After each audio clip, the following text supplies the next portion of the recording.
Aku mulai share screen ya.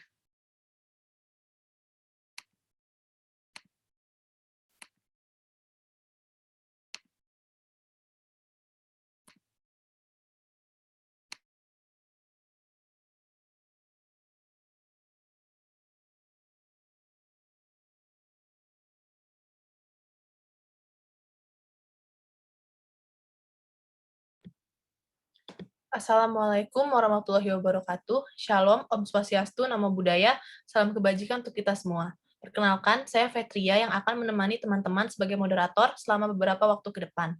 Selamat datang juga kami ucapkan kepada para peserta dari webinar hari ini. Diingatkan juga untuk bisa merename nama dengan format peserta _ nama dan juga menggunakan virtual background yang telah disediakan. Tanpa perlu berlama-lama lagi, kita akan memulai sesi webinar kita, yaitu dengan tema implementasi national treatment dan most favored nations dalam perdagangan internasional. Sebelumnya, mari kita berdoa menurut agama dan kepercayaan masing-masing sebelum mengawali sesi webinar hari ini. Berdoa dimulai.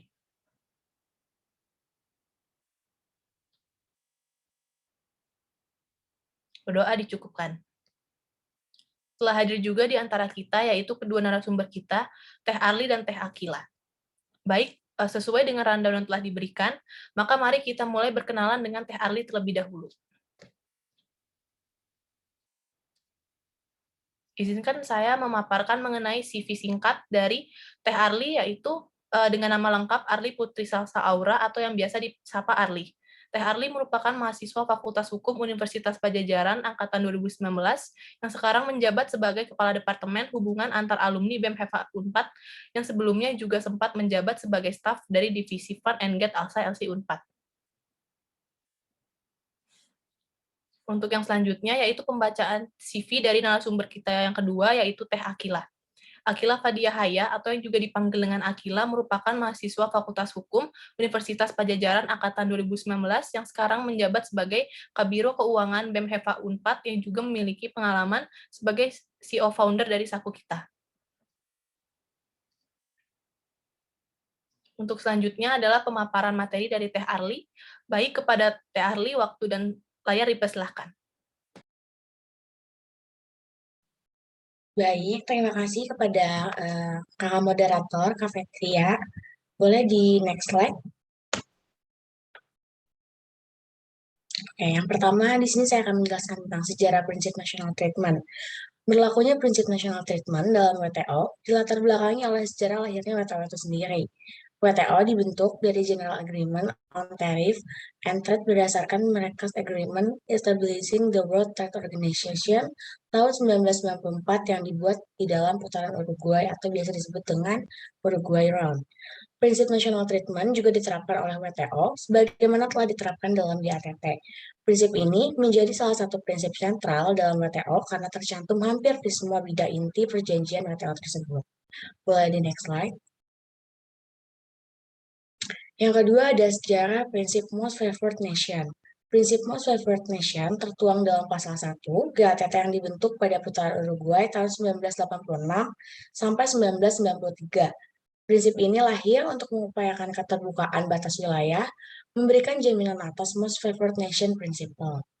Prinsip ini dibentuk agar tidak terjadi diskriminasi oleh dan di antara negara anggota WTO, serta komitmen terhadap transparansi dalam semua kegiatan. Boleh di next slide lagi. Selanjutnya ada pengertian dari national treatment. National treatment adalah konsep hukum internasional yang menyatakan jika suatu negara memberikan hak dan hak istimewa tertentu kepada warga negaranya sendiri, ia juga harus memberikan hak dan hak istimewa yang setara kepada orang asing yang saat ini berada di negara tersebut. National treatment adalah prinsip memberi orang lain perlakuan yang sama dengan warga negara sendiri. National treatment juga berlaku untuk barang-barang impor setelah mereka memasuki pasar. Mereka harus diperlakukan sama dengan barang-barang yang diproduksi secara lokal, layanan asing dan domestik, dan merek dagang asing dan lokal, hak cipta dan paten. Boleh di next slide lagi.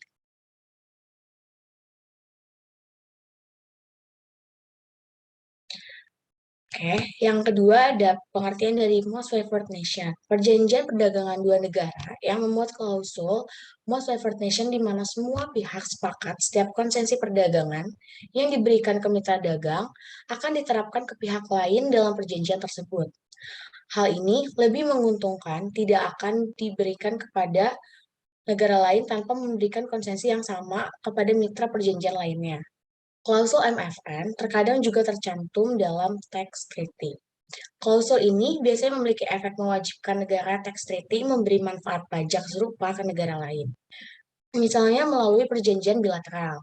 Dengan demikian, MFN jadi klausul non-diskriminasi yang tolak ukurnya perbandingan perlakuan antara non-resident satu yurisdiksi dan non-resident lainnya. Boleh di next slide. Selanjutnya ada pengaturan national trade. National treatment dalam GATT tercantum dalam artikel 3 GATT yang berbunyi, the members recognize that internal tax on and other internal charge, news regulation and requirement affecting the internal sale, offering for sale, forecast, transportation, distribution or use of product, and internal quantitative regulation requiring the mixture, processing or use of product in specified amount or proportion, sold not to be applied to imported or domestic product so as to afford protection to domestic production. Tujuan dari pasal tersebut untuk menjamin segala ketentuan internal agar tidak diterapkan pada barang impor atau domestik dengan cara tertentu yang menimbulkan perlindungan pada seluruh barang domestik. Boleh di next slide lagi.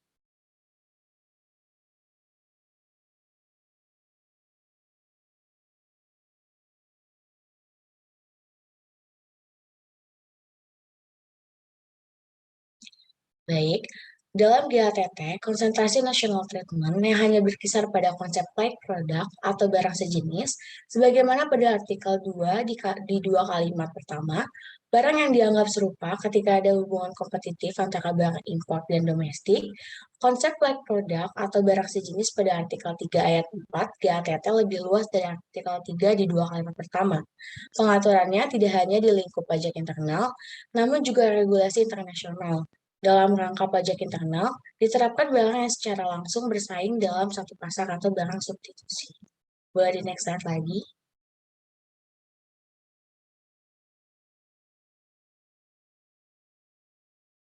Oke, national treatment dalam GATS diatur pada artikel ke-17 GATS mengenai tindakan-tindakan yang mempengaruhi perdagangan jasa berbunyi in the sector inscribed in its schedule and subject to any condition and qualification set out therein, each member shall accord to service and service supplier of any other member in respect of all measure affecting the supply of service treatment no less favorable than that it occurs to its own like service and service suppliers. Paragraf 1 pada pasal di atas merupakan kunci dari national treatment di perdagangan jasa. Tujuan dari paragraf ini adalah untuk melarang diskriminasi terhadap layanan asing dan pemasok layanan untuk keuntungan seperti layanan dan pemasok layanan asal nasional. Boleh di next slide lagi.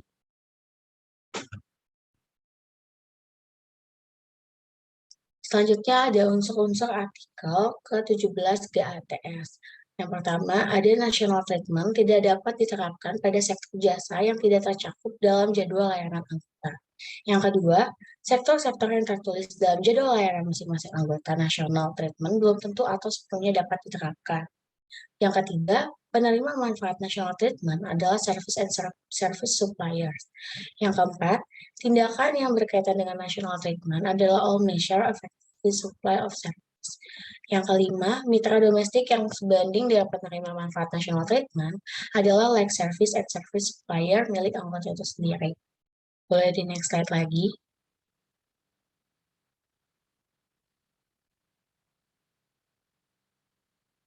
Oke, pengecualian terhadap prinsip national treatment dalam GATS berdasar artikel ke-4, GATS yaitu anggota WTO bisa membenarkan tindakan yang seharusnya tidak sesuai dengan GATS untuk perlindungan moral dan nilai-nilai yang dianut oleh masyarakat.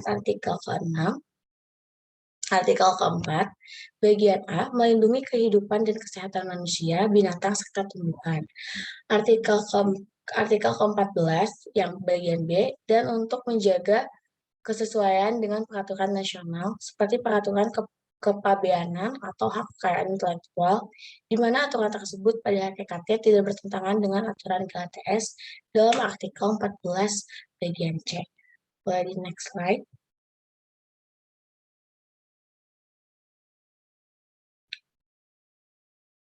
Oke. Pengaturan Most Favored Nation atau MFN tercantum dalam artikel 1 ayat 1 GATT tentang General Most Favored Nation Agreement menyatakan with respect to custom duties and charge of any kind imposed on or in connection with importation or exportation or imposed on the international transfer of payment for import or export, and with respect to the method of levying such duty and charge, and with respect to all rules on formalities in connection with importation and exportation, and with respect to all matters referred to in paragraph 2 and 4 of Article 3, any advantage, favor, privilege, or immunity granted by any member to any product originating in or destined for any country shall be accorded immediately and unconditionally to the like product originating in or destined for the territories of all others member. Boleh di next slide. Kesimpulan kewajiban dari negara anggota sesuai ayat tersebut yaitu, pertama, membayar bea cukai atau pungutan lain yang akan dikenakan pada barang ekspor atau impor atau bea yang dikenakan pada pembayaran internasional yang berhubungan dengan masalah ekspor atau impor. Yang kedua, metode pengenaan kewajiban untuk membayar bea cukai dan pungutan lain. Yang ketiga, mengikuti segala peraturan dan formalitas ekspor atau impor. Yang terakhir, mengikuti peraturan pada artikel 3 ayat 2 dan 4 GATT tentang pajak dalam negeri. Boleh di next slide lagi.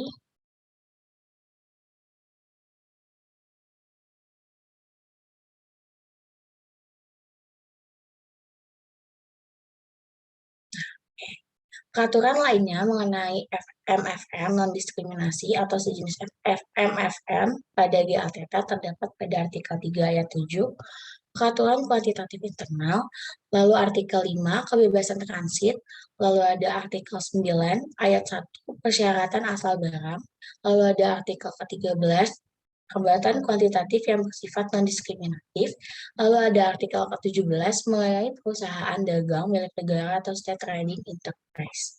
Boleh di next slide lagi.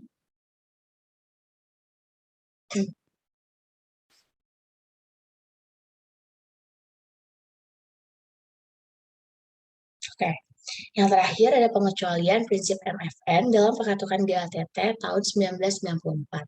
Yang pertama, jika anggota GATT membentuk suatu custom union atau free trade area dengan negara bukan anggota. Yang kedua, hubungan negara maju dan berkembang melalui Generalized System of Preference atau biasa disebut dengan GSP. Yang ketiga, keuntungan karena jarak lalu lintas. Yang keempat, boleh membatasi masuknya produk impor demi mengamankan neraca pembayaran. Yang kelima, restriksi suatu produk. Yang keenam, tindakan darurat untuk barang masuk ke suatu negara dan memberikan dampak negatif ke produsen internal. Yang ketujuh, perlindungan moral masyarakat, kehidupan dan kesehatan manusia, hewan, tanaman, dan HKI. Dan yang terakhir, keamanan terhadap masyarakat dalam negeri. Boleh di next slide lagi.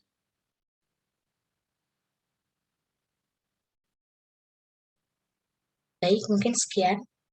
Kembalikan lagi kepada moderator, silakan. Baik, terima kasih banyak kepada Teh Arli atas pemaparannya mengenai prinsip national treatment dan most favored nation, baik dari sejarah hingga pengecualiannya, yang dimana penjelasan dari Teh Arli ini sangat menarik sekali dan juga menambah wawasan bagi teman-teman semua tentunya. Untuk selanjutnya, teman-teman, kita akan beralih kepada pemaparan materi dari narasumber kedua kita, yaitu Teh Akila. Karena kita sudah berkenalan dengan Teh Akila, tanpa menunda-nunda waktu lagi, kepada Teh Akila, waktu dan layar dipersilahkan. Baik, Assalamualaikum warahmatullahi wabarakatuh. Sebelumnya, terima kasih saya ucapkan kepada moderator dan terima kasih juga saya ucapkan kepada Teh Arli atas pemaparannya yang tentu membuka wawasan kita semua. Terkait pembahasan yang akan saya berikan, yaitu implementasi prinsip Most Favored Nation dan National Treatment. Terkait prinsip MFN, yaitu terdapat sebuah kasus pada tanggal 27 Januari 2016, Netflix mendapatkan pemblokiran situsnya tepat pada pukul 00:01 waktu Indonesia Barat oleh penyedia jasa layanan pemblokiran, sebagaimana yang diatur pada pasal 7 Peraturan Menteri Komunikasi dan Informatika nomor 19 tahun 2014. Akibat dari adanya pemblokiran tersebut, pelanggan Netflix tidak dapat mengaksesnya lagi dikarenakan industri jasa yang digeluti oleh Netflix hanya dapat disalurkan melalui website miliknya. Pemblokiran ini dapat dilakukan oleh penyedia layanan pemblokiran yang memenuhi kriteria yang tertera pada Peraturan Menteri Komunikasi dan Informatika nomor 19 tahun 2014. Mungkin boleh next slide selanjutnya. Terkait kewenangan penyedia layanan pemblokiran tersebut dapat menimbulkan celah kerugian bagi pihak lain yang perdagangan jasanya membutuhkan akses internet seperti Netflix, sehingga dimungkinkan adanya suatu persaingan usaha yang tidak sehat dan kemudian memungkinkan juga terdapat adanya praktek monopoli. Penguasaan pasar menurut Undang-Undang Nomor 5 Tahun 1999 adalah pelaku usaha dilarang melakukan satu atau beberapa kegiatan baik sendiri maupun bersama pelaku usaha lain yang dapat mengakibatkan terjadinya praktek monopoli dan atau persaingan usaha tidak sehat berupa yang pertama menolak dan atau menghalangi pelaku usaha tertentu untuk melakukan kegiatan usaha yang sama pada pasar bersangkutan atau menghalangi konsumen atau pelanggan pelaku usaha pesaingnya untuk tidak melakukan hubungan usaha dengan pelaku usaha pesaingnya atau membatasi peredaran dan atau penjualan barang dan atau jasa pada pasar bersangkutan atau melakukan praktik diskriminasi terhadap pelaku usaha tertentu. Mungkin dapat next selanjutnya. Contoh penyedia jasa layanan internet yaitu Telkom Indonesia. Perusahaan Telkom Indonesia ini merupakan penyedia jasa layanan internet yang ikut serta dalam pemblokiran situs Netflix tersebut. Apabila pemblokiran secara mandiri dilakukan oleh Telkom, maka Telkom telah melakukan suatu kegiatan penguasaan pasar seperti yang sudah dijelaskan di slide sebelumnya. Karena Telkom sendiri adalah penyedia jasa layanan internet yang mempunyai produk yang serupa dengan Netflix yakni UCTV. Berdasarkan prinsip Most Favored Nation, GATS menghendaki adanya kesetaraan kesempatan bagi produk jasa dan penyedia jasa dari negara anggota lain. Most Favored Nation berarti memberikan perlakuan sama kepada semua mitra dagang dari negara-negara anggota. Slide selanjutnya. Baik, terkait Netflix sendiri, perusahaan tersebut memiliki sifat dan karakteristik yang bergerak pada bidang jasa berupa penayangan dengan bentuk telekomunikasi. Hal tersebut membuatnya dapat diakses dengan mudah oleh seluruh pelanggannya dengan hanya memiliki akses internet saja. Dengan demikian, bahwa Netflix merupakan perusahaan jasa telekomunikasi yang dapat dipersamakan produknya atau like service-nya. Seperti yang sudah disebutkan sebelumnya oleh Teh Arli, penerapan prinsip Most Favored Nation dalam ketentuan GATS ini hanya dapat diberlakukan terhadap produk jasa atau penyedia jasa yang termasuk dalam like services atau like service suppliers. Oleh karena itu, terhadap produk jasa atau penyedia jasa yang tidak termasuk ke dalam like service atau like service suppliers, dimungkinkan untuk diberikan perlakuan yang berbeda. Tetapi dalam hal ini, Netflix mempunyai merupakan perusahaan jasa telekomunikasi yang bisa dipersamakan produknya yaitu like service-nya, sehingga Netflix tidak harus diperlakukan dengan perlakuan yang berbeda. Dari klasifikasi atas jenis atau pola perdagangan jasa, modes of supply, Berdasarkan ketentuan pasal 1 ayat 2 GATS di atas, dapat dilihat bahwa Netflix merupakan mode of supply pada jenis pertama, yaitu perdagangan jasa yang dilakukan dari wilayah teritori negara anggota ke wilayah teritori negara anggota lain. Mode 1, cross-border trade. Hal ini sama seperti aplikasi-aplikasi streaming lainnya seperti Hook, UCTV, dan lain-lain. Tetapi dalam hal ini terdapat perbedaan perlakuan yang diterima oleh Netflix, yaitu berupa pemblokiran sementara aplikasi yang serupa. Pemblokiran sementara aplikasi yang serupa tidak mendapatkan pemblokiran situs, padahal di situs lain selain Netflix juga terdapat tayangan pornografi yang terdapat dalam video dan film yang mereka tayangkan. Tetapi yang hanya mendapat perbedaan perlakuan hanya Netflix saja. Selain itu, perusahaan yang sama seperti Netflix juga tidak mendirikan badan usaha tetap atau BUT yang sebagaimana diinginkan pemerintah Indonesia, yang peraturannya diatur dalam Surat Edaran Menteri Komunikasi dan Informatika Nomor 3 Tahun 2016. Tetapi yang mendapatkan pemblokiran hanya Netflix saja, sehingga berdasarkan kasus tersebut terdapat pelanggaran terhadap prinsip MFN dalam kerangka GATS tersebut dikarenakan adanya perlakuan berbeda, yakni berupa pemblokiran yang hanya didapatkan terhadap perusahaan Netflix saja. Slide selanjutnya. Terkait implementasi prinsip national treatment terdapat pada kasus rokok kretek antara Indonesia dengan Amerika. Ekspor rokok kretek Indonesia memiliki 99% posisi dominan di pasar Amerika.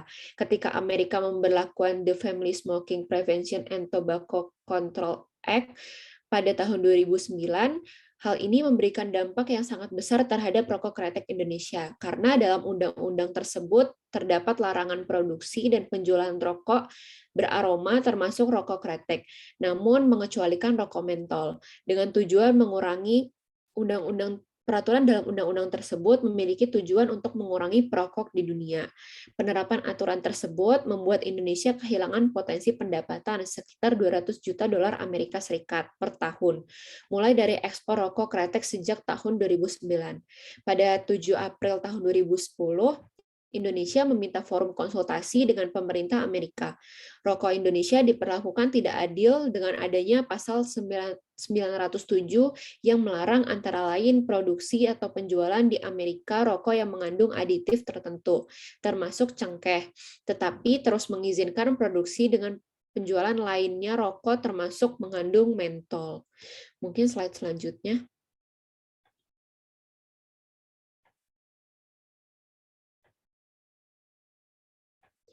Terkait hasil konsultasi antara pemerintah Amerika dengan pemerintah Indonesia terkait rokok kretek tidak memberikan dampak positif bagi Indonesia.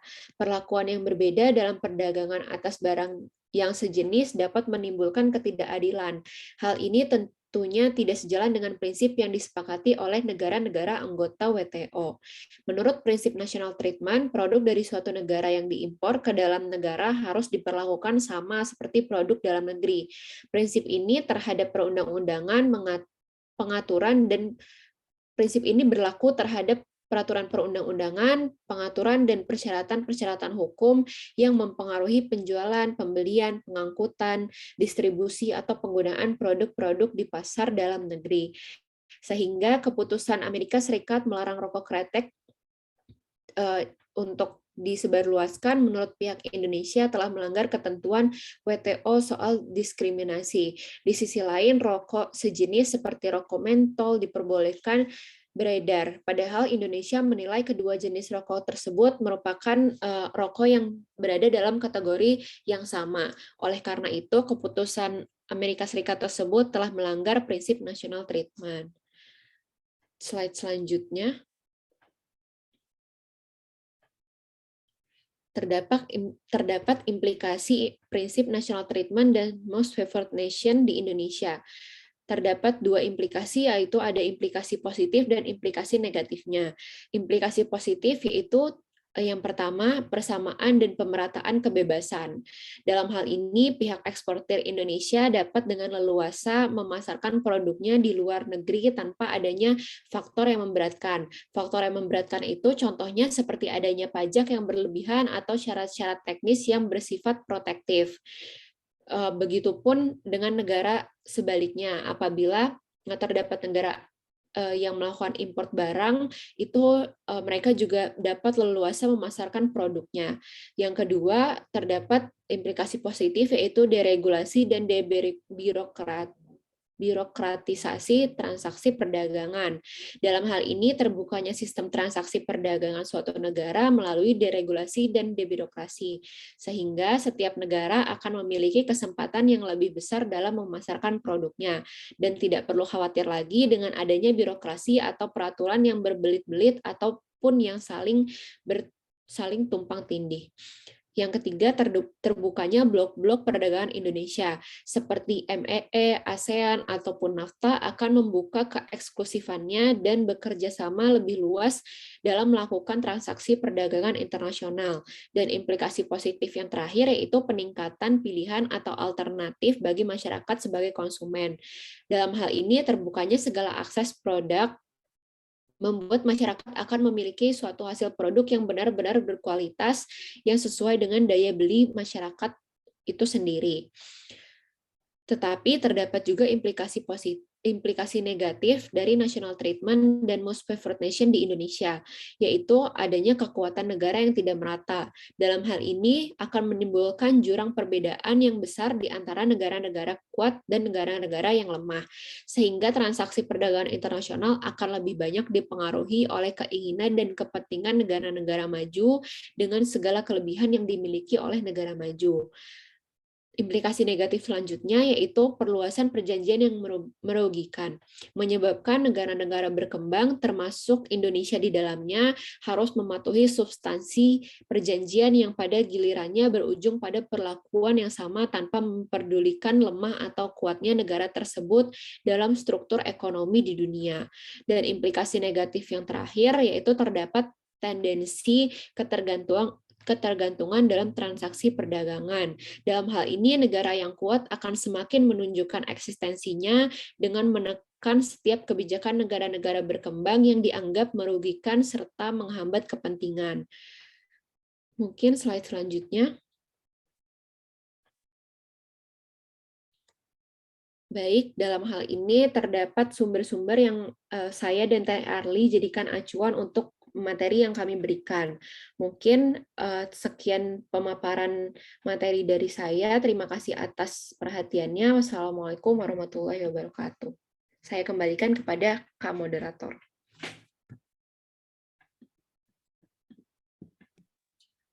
Baik, terima kasih Teh Akila atas pemaparannya yang sangat insightful mengenai implementasi dari prinsip Most Favored Nation dan National Treatment, seperti salah satu contohnya pada kasus Netflix yang mendapatkan perbedaan perlakuan, yaitu terjadinya pemblokiran yang melanggar prinsip Most Favored Nation. Dan tentu saja pemaparan dari materi ini memberikan pandangan baru juga kepada teman-teman sekalian. Selanjutnya kita akan beralih ke sesi tanya-jawab. Boleh untuk sesi ini bisa langsung diajukan pertanyaannya kepada narasumber kita dengan raise hand terlebih dahulu dan langsung mengaktifkan mikrofonnya dan mengajukan pertanyaannya kepada kedua narasumber apabila sudah diperkenankan.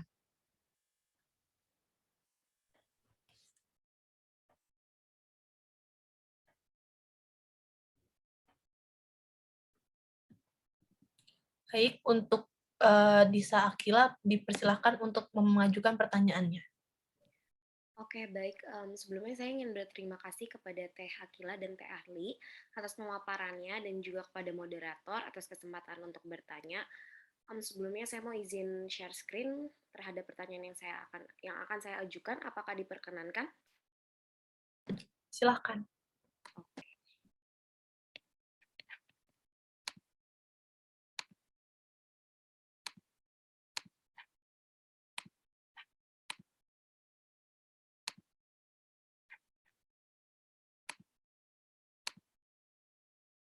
Baik, pertanyaan saya yang pertama adalah, dalam pengimplementasian prinsip MFN dan national treatment, apakah sudah terdapat dampak-dampak positif yang terjadi? Lalu pertanyaan selanjutnya, Dengan diterapkannya MFN tersebut, sanggupkah produksi dalam negeri bersaing dengan produk-produk impor dari luar negeri? Dikarenakan seperti yang kita tahu, prinsip MFN ini menyatakan bahwa setiap negara diberlakukan sama dalam proses perdagangan internasional, termasuk terhadap tarif impor, sehingga nggak menutup kemungkinan Indonesia untuk melakukan hambatan tarif. Sekian pertanyaan saya, terima kasih.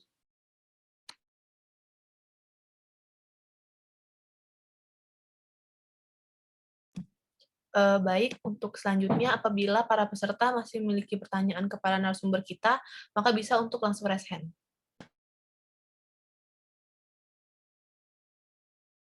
Baik, untuk Rafika Anisasari dipersilahkan.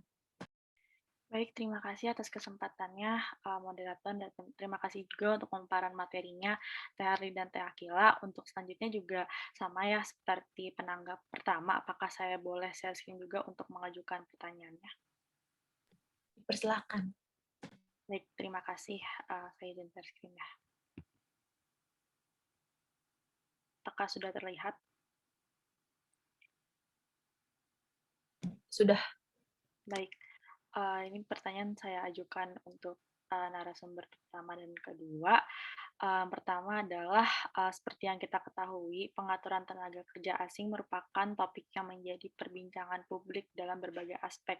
Apakah terdapat keterkaitan antara prinsip national treatment dan MFN dengan pengaturan tenaga kerja asing, dan bagaimanakah peranan yang dilakukan oleh Indonesia? Lalu untuk pertanyaan selanjutnya,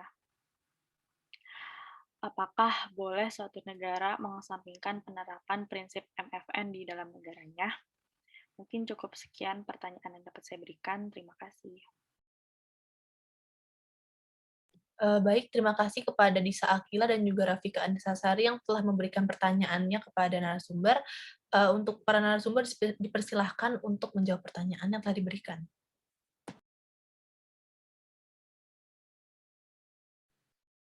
Baik, sebelumnya terima kasih banyak kepada para penanggap, yaitu Kak Rafika dan Kak Disa. Izinkan saya menjawab pertanyaan dari Kak Disa terlebih dahulu. Yang pertama, adakah tidak dampak positifnya? Terdapat dampak positif dari pengimplementasian kedua prinsip tersebut, yaitu untuk yang pertama adalah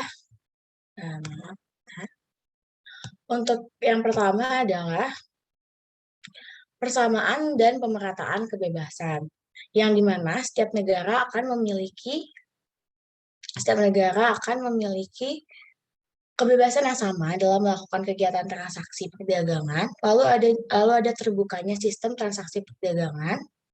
Suatu negara melalui deregulasi dan debirokratisasi, semakin terbukanya blok-blok dunia, dan peningkatan pilihan atau alternatif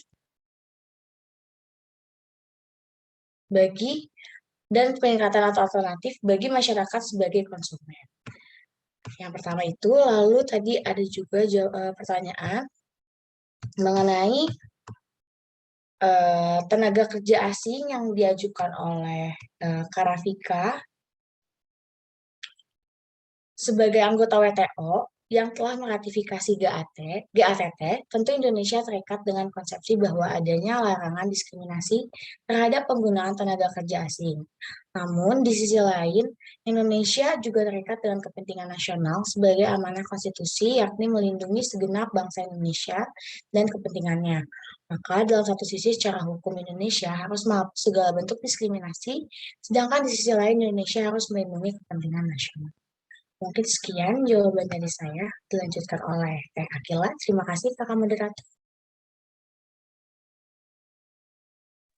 Baik, akan saya lanjutkan terkait apakah sanggup produksi dalam negeri bersaing dengan produk-produk impor dari luar negeri. Terkait prinsip MFN harus ditegakkan sebagai implikasi terhadap ratifikasi Indonesia terhadap GATT atau WTO. Dan di pihak lain, ada juga kepentingan nasional yang harus dilindungi dan dipertahankan. Selain itu, terkait pengaturan tarif impor, mengalami permasalahan, yakni terjadi pembedaan tarif impor berdasarkan perjanjian internasional yang tentunya melanggar prinsip MFN. Penerapan prinsip MFN justru menjadi permasalahan dikala terjadinya jurang pemisah antara negara-negara yang kaya dengan negara-negara berkembang atau terbelakang atau miskin. Bisa jadi produksi nasional akan lumpuh jika prinsip ini diterapkan secara sepenuhnya. Oleh karena itu, penerapan tarif impor menjadi permasalahan yang ditelaah. Penerapan tarif impor yang tidak memikirkan kepentingan nasional bisa jadi berdampak kepada produk lokal, karena hal ini menimbulkan problematika sendiri. Mampukah produk lokal bersaing dengan produk impor yang kualitas dan harganya cenderung lebih menguntungkan? Mungkin itu jawaban dari pertanyaan yang sudah disebutkan tadi. Selanjutnya terkait pertanyaan terakhir, apakah boleh suatu negara mengesampingkan penerapan prinsip MFN di dalam negaranya? Menurut prinsip MFN sendiri, suatu negara anggota tidak boleh memberikan perlakuan yang berbeda atau perlakuan istimewa terhadap negara anggota lainnya, atau dengan kata lain memberikan perlakuan diskriminasi terhadap negara-negara tersebut. Perlakuan prinsip MFN harus memberikan keuntungan yang sama kepada negara-negara anggotanya. Namun, terdapat pengecualian terhadap prinsip MFN ini, sebagaimana yang diatur dalam GATT 1974. Salah satu contohnya adalah prinsip MFN tidak berlaku bagi negara-negara anggota yang mempunyai hubungan custom union atau free trade area dengan negara-negara yang bukan anggotanya, sehingga apabila memenuhi persyaratan pada artikel GATT, maka tidak diharuskan memperlakukan yang sama kepada negara anggota lain. Misalnya contohnya terdapat negara anggota AFTA dengan Indonesia. Negara anggota AFTA tersebut yaitu Indonesia dengan India. Seperti itu mungkin penjelasan dari saya, mungkin kurang lebihnya mohon dimaafkan. Terima kasih.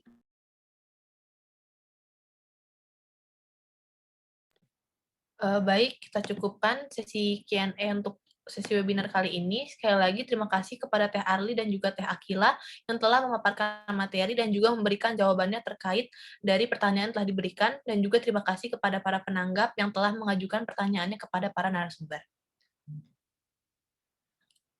Boleh untuk selanjutnya.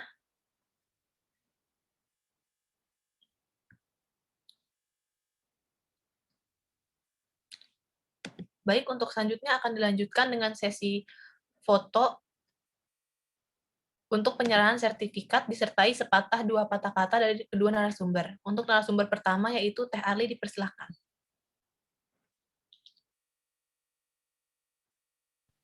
Ya, baik. Terima kasih Kakak Moderator. Sebelumnya, terima kasih kepada para penanggap yang sangat antusias juga, dan juga terima kasih kepada Teh Akila yang telah memberikan pemaparan materinya yang sangat menarik tentang implementasi dampak-dampak positif dan negatif. Mungkin semoga webinar kali ini bisa menambah wawasan, bisa juga menambah pengetahuan dari kita semua, dan juga kita masih bisa sama-sama belajar lagi. Paling sekian, terima kasih banyak Kakak Moderator. Baik, Teh Arli, terima kasih banyak juga. Mungkin sekarang bisa untuk sesi foto barengnya ya. Dalam 1, 2, 3. Terima kasih banyak Teh Arli.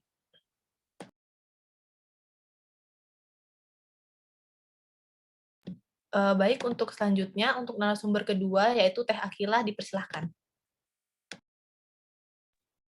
Baik. Terima kasih banyak kepada Kakak Moderator, Kak Fetria, terima kasih juga kepada Teh Arli, dan terima kasih juga kepada panitia penyelenggara serta peserta webinar yang telah menyempatkan waktunya untuk hadir di webinar pada pagi hari ini. Semoga apa yang disampaikan oleh Teh Arli dan apa yang disampaikan oleh saya dapat memberikan wawasan dan dapat bermanfaat untuk kita semua. Terima kasih. Baik, untuk sekarang kita akan sesi foto bareng bersama narasumber. Mungkin teman-teman panitia bisa membantu untuk spotlight lagi karena mau ada foto.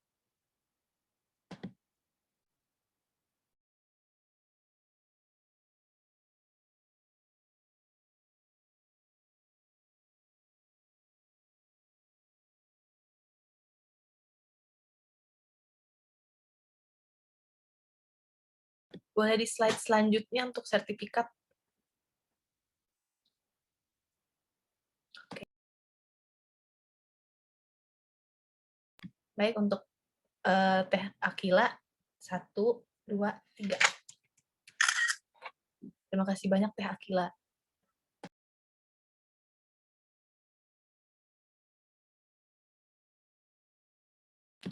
Baik, untuk selanjutnya adalah sesi foto bersama bagi para narasumber dan juga peserta. Bagi para peserta dimohon untuk mengaktifkan kameranya. Untuk sesi foto ini akan dilakukan selama 3 kali. Mungkin boleh untuk stop share screen terlebih dahulu.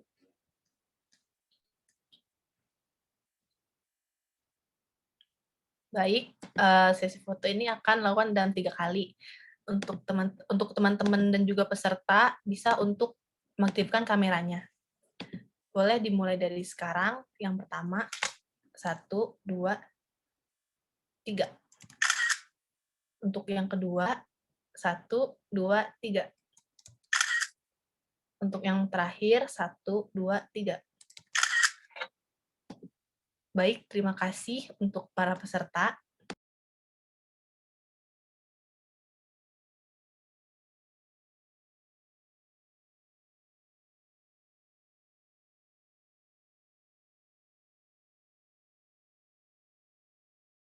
Dihimbau juga untuk para peserta untuk bisa mengisi link absensi yang telah terlampir untuk mendapatkan e-sertifikat.